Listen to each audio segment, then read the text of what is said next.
Bonjour, bienvenue sur la chaîne Happy Mining.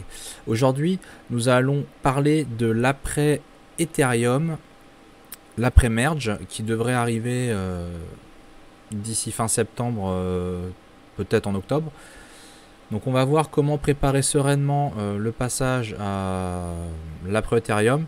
Il y a beaucoup de gens qui minent principalement de l'Ether et qui ne savent pas trop ou qui ont oublié comment configurer ça, comment configurer dans HiveOS les flight sheets, l'overclocking, comment s'y retrouver, quels sont les cryptos qu'on peut miner, quels sont les plus rentables. Donc aujourd'hui on va reprendre tout ça, on va reprendre les bases dans HiveOS. Donc on va parler de feuille de route, comme l'écran qui est là. Donc il va falloir identifier les coins que vous allez vouloir miner, avoir des wallets, avoir un wallet, une adresse pour chaque coin que vous allez miner, sélectionner la pool de minage et enfin le mineur. Alors il y a HiveOS qui facilite la tâche sur certains de ces éléments-là. On va voir aussi la partie overclocking, comment automatiquement constituer des réglages d'overclocking propre à chaque algorithme. Comme ça, quand vous allez changer de crypto à miner, ça va automatiquement changer l'overclocking. Pour rappel, chaque crypto a son propre algorithme. Chaque algorithme va avoir des caractéristiques différentes, utiliser plus le GPU, plus la mémoire, un peu les deux. Et donc ça change l'overclocking des cartes. Donc l'overclocking que vous avez d'habitude sur l'Ether, ça risque de changer. Donc on va voir comment gérer ça, c'est important. Et voilà. Donc on va commencer par voilà. Donc l'Ether va bientôt se terminer, le merge arrive, ça y est. La date, on va faire comme si la date est annoncée. Vous avez une semaine, 2 semaines, 3 semaines, 4 semaines, un mois avant que ça arrive. C'est la panique. Qu'est-ce que vous devez faire avant ça?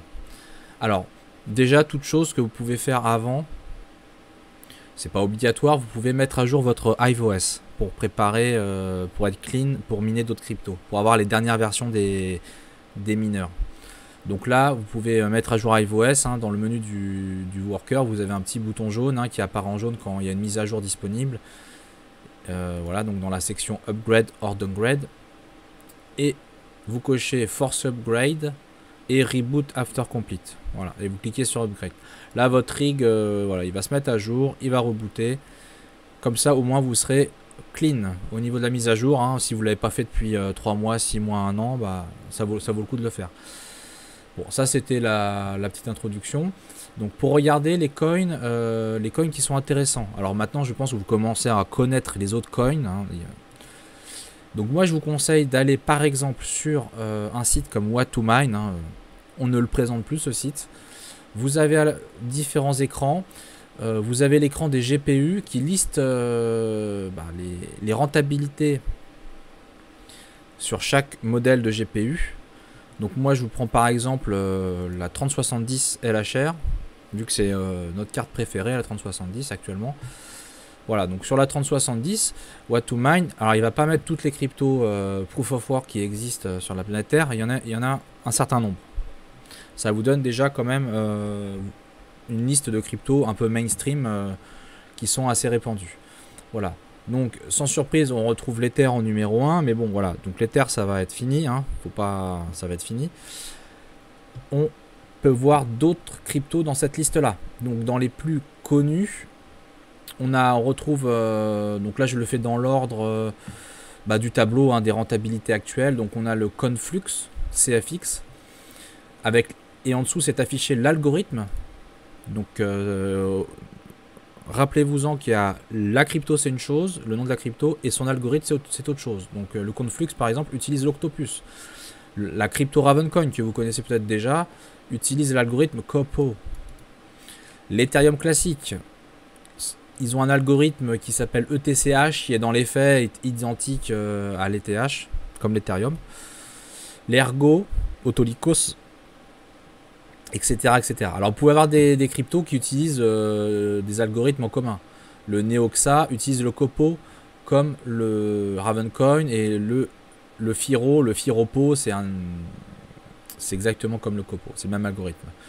Voilà, donc on retrouve aussi le flux, hein, on en parle pas mal sur la chaîne du flux, avec les fameux masternode flux. Donc l'algorithme c'est le ZLH. Voilà. Chaque algorithme a ses particularités et a ses unités de mesure. Ça peut être des mégahash par seconde, mais ça peut être des solutions par seconde aussi. Voilà, donc c'est des carottes, des patates, c'est pas trop comparable. C'est pas parce que 60 mégahash sur l'Ether, vous allez retrouver 60 mégahash sur le Ravencoin. Voilà.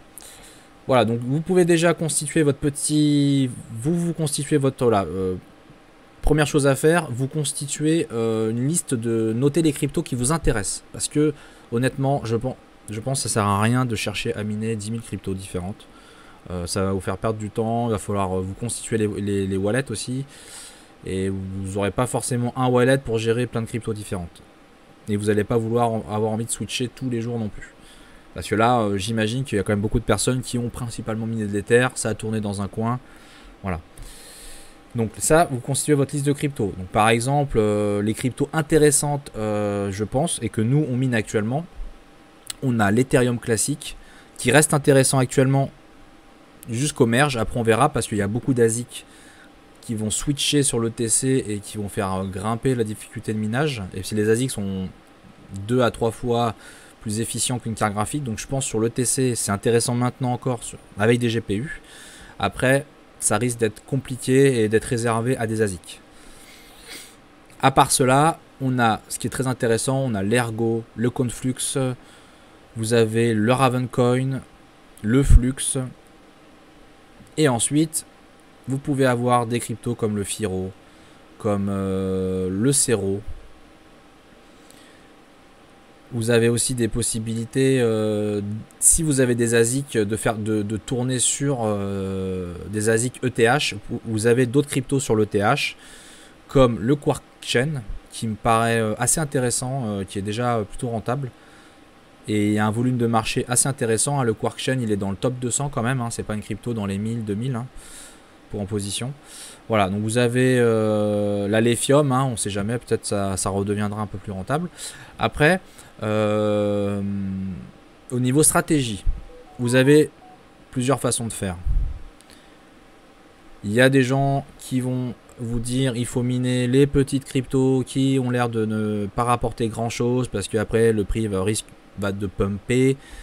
Et le potentiel est plus important que miner les cryptos qui sont dans le top de la liste parce que ils ont moins de potentiel d'explosion, etc.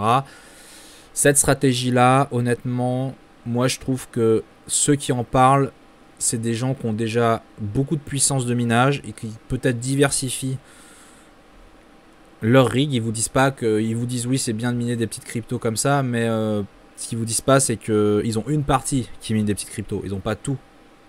Ça s'appelle du minage spéculatif sur des petites cryptos et je vous mets en garde contre ça. Voilà. Donc, faites attention à ce qu'on vous dit, faites vos recherches et comme tout investissement, essayez de diversifier.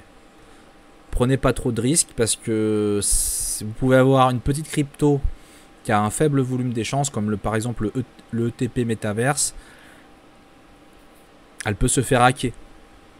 Au 51%, hein, s'il y a pas assez de hash rate, de puissance de minage dessus, hein, de difficulté de minage, elle peut se faire hacker et vos cryptos peuvent, si vous avez miné que ça avec votre petit rig ou vos deux rigs, ça peut marcher comme ça peut être en tout cas c'est beaucoup plus risqué.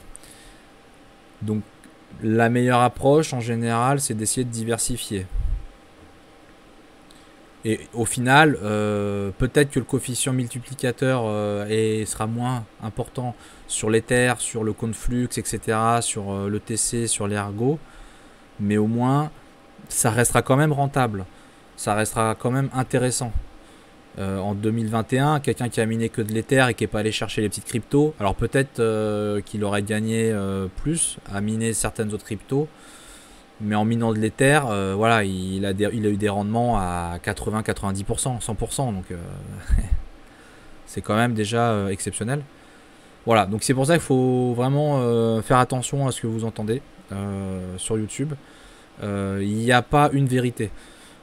Voilà. Donc nous personnellement on va la jouer à diversifier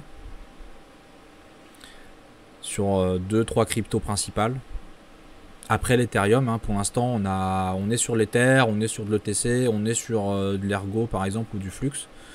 Bon, le Flux on attend le passage de l'été de la canicule. Mais voilà, donc en gros, réfléchissez bien à ce que vous vouliez miner. Il y a des choses plus ou moins risquées, c'est comme à la bourse. Vous pouvez gagner beaucoup mais perdre beaucoup. Voilà.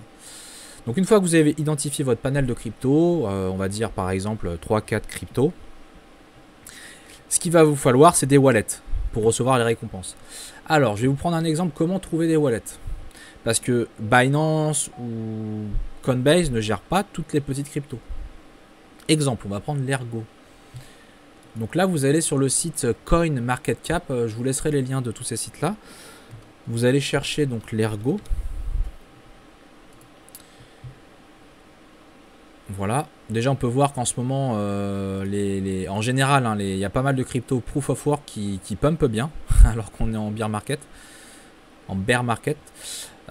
Voilà, on a l'Ergo qui était à 2 € hein, sur les 7 derniers jours, et là, il est monté à 2,5. Le Flux aussi a bien pumpé. On va le prendre aussi en exemple. Voilà, donc là ce que vous pouvez faire, c'est soit vous allez sur le site officiel de l'Ergo et il y a toujours une section marquée wallet et vous allez trouver un wallet natif. Donc là sur l'Ergo de mémoire, je crois que c'est le Nautilus. Soit vous allez passer par ce qu'on appelle un exchange. Donc l'exchange, c'est lui qui détient votre clé privée du wallet et vous lui faites confiance. Sur l'Ergo, les wallets disponibles sur les exchanges, on a l'exchange KuCoin que nous on utilise un petit peu. Justement pour l'Ergo, on l'utilise.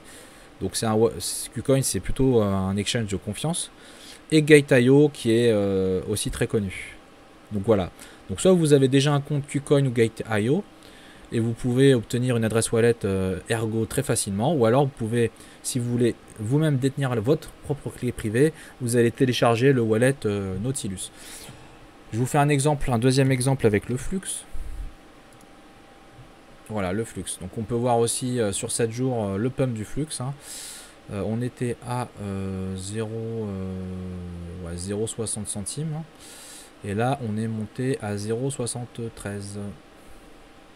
Voilà. Alors du coup, le Flux, pareil, vous allez dans la partie des marchés, des exchanges. Alors là il y en a beaucoup plus que sur l'Ergo.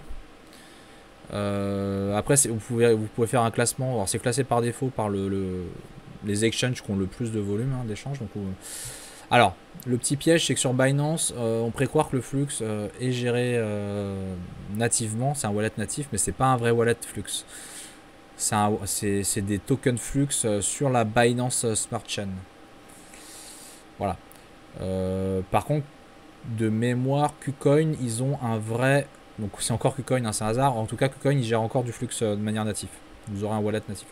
Après, vous avez un wallet que je vous recommande pour le Flux et d'autres cryptos. C'est un wallet, un hard wallet comme on dit, que vous installez sur votre machine, qui est Zelcore. Et Zelcore, vous détenez la clé privée et vous devez garder cette clé privée quelque part.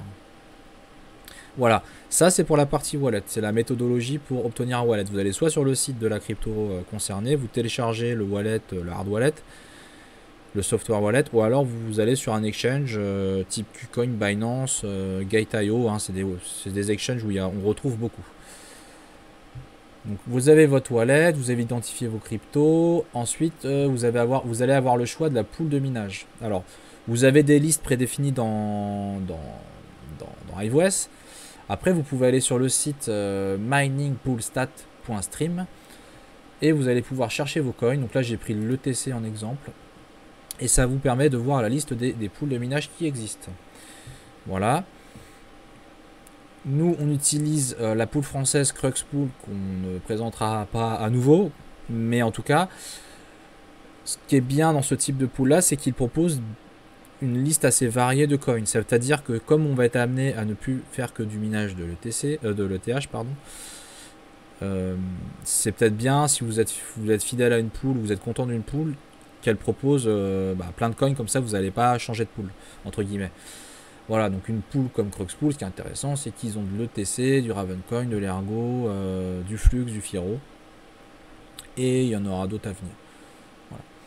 On a parlé de la pool. Ensuite, il va falloir comprendre que, donc là on revient sur iOS, pour optimiser votre minage, le rendement du minage, il y a un ratio entre la puissance, les fréquences mémoire, les fréquences GPU, donc l'overclocking, et la consommation électrique. Donc ça permet d'optimiser le rendement, de pas trop consommer, etc.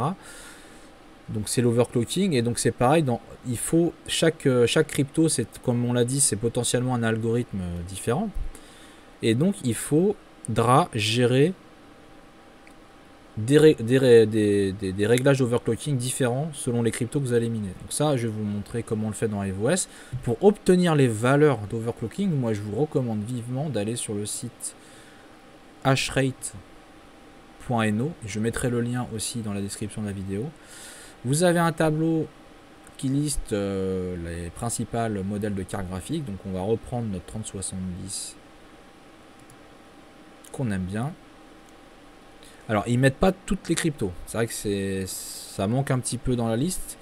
Mais en tout cas, vous en avez quand même, entre guillemets, les principales qu'on retrouve souvent. Le Ravencoin, bon, l'Ether évidemment, le Conflux, le TC, l'Ergo, le Flux, la Lithium. Vous cliquez ensuite sur... Alors déjà, ça vous permet de voir les meilleurs rendements, hein, comme sur What2Mine, pour votre modèle de carte graphique, hein, les cryptos les plus intéressantes, par rapport au prix que vous l'avez payé et la consommation électrique. Le prix électrique, pardon. Si vous voulez savoir comment la régler sur le flux, vous cliquez sur flux. Et là, il vous propose des réglages plus ou moins forts. Donc là, sur le flux, il propose un réglage médium. Donc en gros, il vous indique qu'il faut régler le core clock à 150. Donc c'est un offset, c'est une différence par rapport à la valeur d'origine. La mémoire, vous voyez bien, contrairement à l'Ethereum, sur le flux, on n'en a pas besoin. C'est à 0. Et le power limit 140 watts. Voilà, donc les cartes vont être à peu près à 140 watts. Et le hash rate estimé de 52 H par seconde. Alors dans la réalité, dans les faits, c'est un peu plus que ça quand même pour une 3070.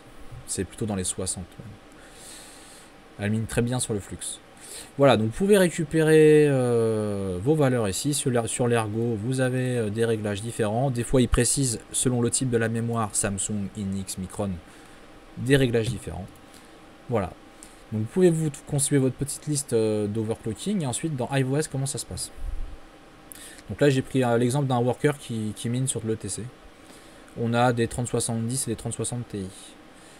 Vous avez un onglet overclocking. Vous avez à ne pas confondre avec le tableau d'overclocking où vous êtes habitué à changer en cliquant sur le petit compteur de vitesse. Hein, soit vous changez la carte toute seule, ou soit toutes les cartes en même temps.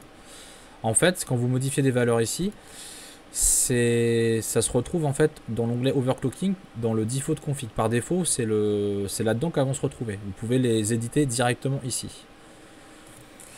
Et ce qui est intéressant avec cet écran là, c'est que si c'est coché le auto select algo et que vous définissez une liste d'algorithmes avec leurs overclocking, iOS, dès que vous allez changer de crypto que vous allez miner, hein, donc on verra pour les feuilles de route, hein, les flagshits, on va en créer d'autres.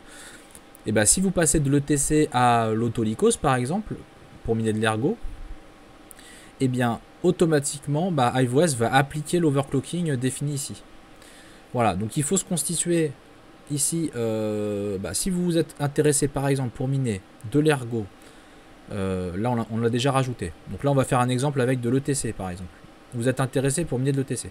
Soit vous partez d'une crypto, d'un algorithme où les réglages sont très similaires et vous le dupliquez. Donc là par exemple sur l'ETH, je vais faire dupliquer. Je sélectionne l'algorithme, il est déjà présélectionné en ETCH, pardon, et on sauvegarde. Voilà, donc là j'ai mon ETCH et finalement c'est le même algorithme que les mêmes réglages que l'ETH. Maintenant on va faire l'Ergo. Vous partez par exemple de la default config, hein, vous pouvez la dupliquer. Vous sélectionnez l'algorithme. Alors là, c'est là où des fois il faut chercher un petit peu. Sur le flux par exemple, l'algorithme il s'appelle Equihash 125/4. Et là on voit par contre il nous affiche, voilà, il y a le flux qui est dessus. Voilà. Donc on a vu dans notre petit hashrate.no l'overclocking. Alors j'ai pas que des 3070 sur le rig, mais c'est juste pour simplifier. Je vais lui mettre 150 encore clock et en mémoire on a dit 0. Voilà. Power limit on va mettre 140 watts comme c'était indiqué et on fait save. Voilà. Hop, voilà, c'est apparu dans la liste. Et donc comme le auto select algo est coché,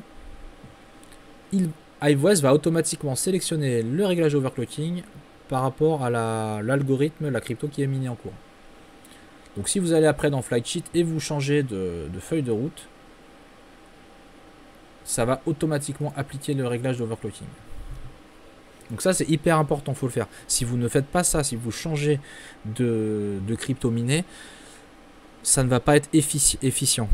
Si vous restez sur le réglage Ethereum, entre guillemets, ETH, et que vous commencez à mettre du flux, ça va pas bien marcher, ça va pas être efficace du tout. Donc ça c'est à faire. Donc voilà, dans les préparatifs, hein, donc il y a maintenant le réglage overclocking. Et enfin, une fois que vous avez constitué tout ça, alors bien sûr, hein, vous avez vos wallets à déclarer dans HiveOS, hein, dans la section. Donc là, il faut que je revienne là-dedans. Dans les wallets, vous faites votre petite liste de wallets. Hein, vous avez juste à sélectionner le type de coin et l'adresse. Voilà. Je vais retourner sur mon worker.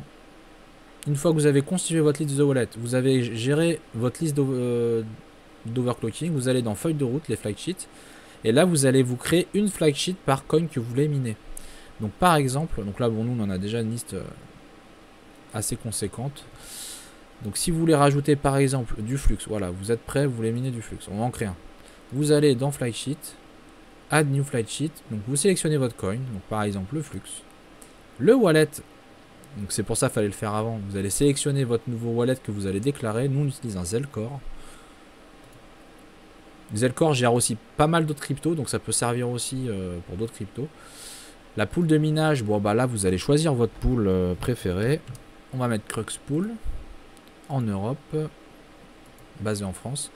Et après le logiciel de minage, alors là c'est là où c'est pas trop compliqué, c'est-à-dire que on ne sait pas forcément quels sont les logiciels qui gèrent du flux.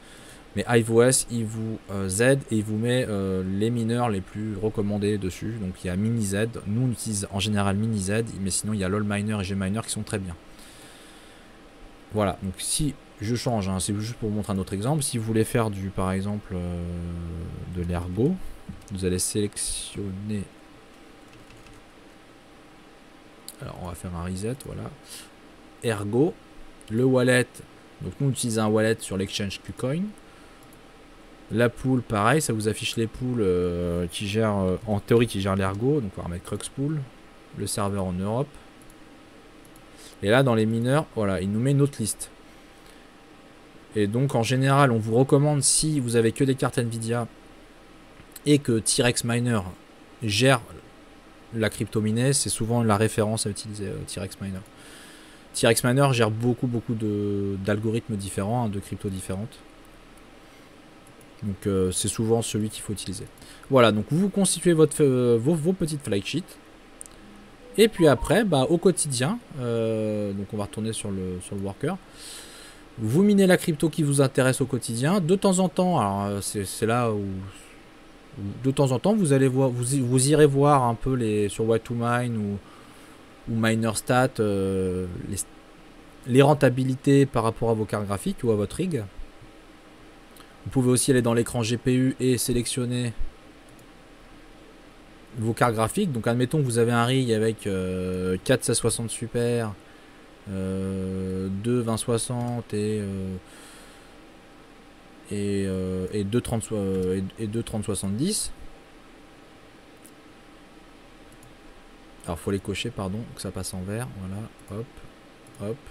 Donc là automatiquement Why2Mine il connaît à peu près les puissances, les hash rates sur ces cartes là. Donc là il vous remplit les différents algorithmes et la puissance du rig avec la consommation estimée. Vous mettez votre coût électrique calculé, et pour votre rig là vous pourrez voir du coup c'est quoi les cryptos les plus rentables.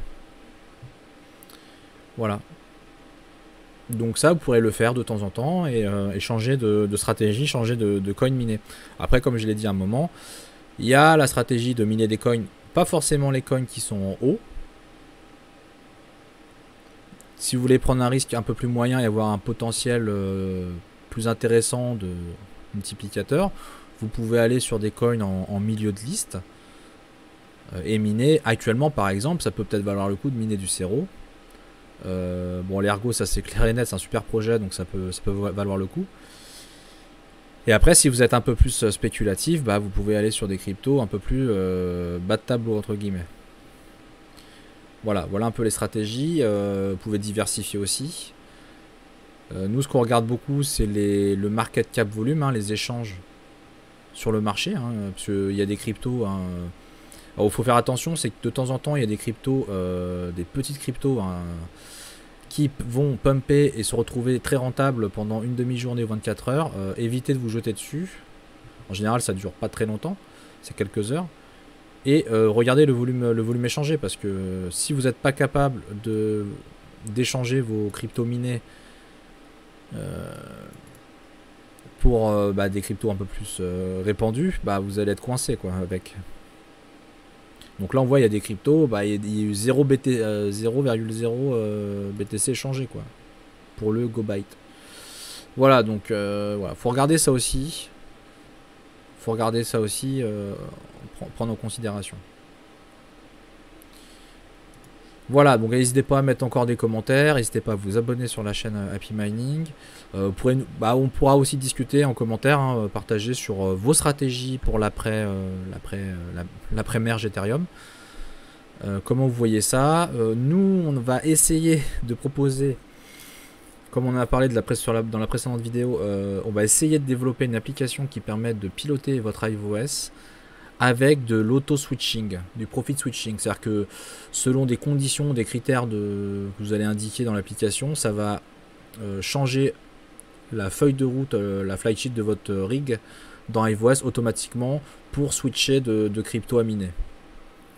Donc si vous voulez avoir un fonctionnement un peu plus à la NiceHash, on va essayer de proposer ça. Ça prendra peut-être des mois et des mois. On a discuté avec les développeurs de chez iOS sur des points techniques pour voir si c'est réalisable ou pas de faire ce type d'application. En théorie c'est possible, personne ne l'a développé encore, donc voilà, donc on va essayer de le faire, mais bon, comme tout ça prend du temps, et vu qu'on veut essayer de faire ça et de le rendre disponible gratuitement, c'est pareil, hein, tout n'est pas dans la vie, tout peut pas être gratuit, ça prend du temps, hein, c'est du travail, donc voilà, on va essayer de faire avancer là-dessus tranquillement. Mais on pense que ça peut être intéressant de sortir une application d'auto-switching. Voilà pour aujourd'hui. Et puis on vous souhaite un bon minage à tous. Et à bientôt sur la chaîne Happy Mining.